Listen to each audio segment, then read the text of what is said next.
Kira pengen balik dari kuliah aja kau. Itu cuma karena kamu belum biasa ada di sana.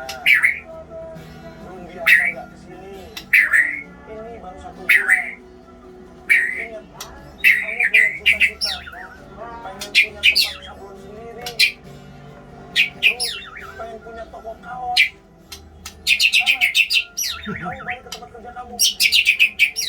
Kamu istri saya. Iya.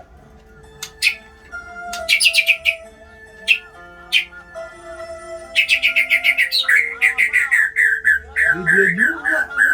Iya, iya rekam.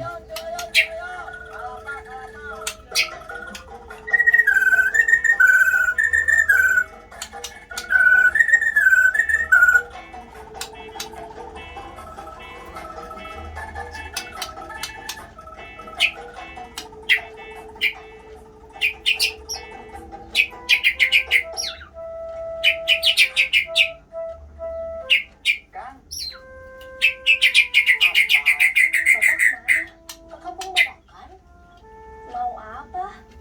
saya mau belajar bikin kicimpring. Buat apa? Kalau mau, bisa saya kirim ke rumah abang. Saya mau bisnis kicimpring. Bapak beneran? Iya. Mau jadi tukang kicimpring? Iya.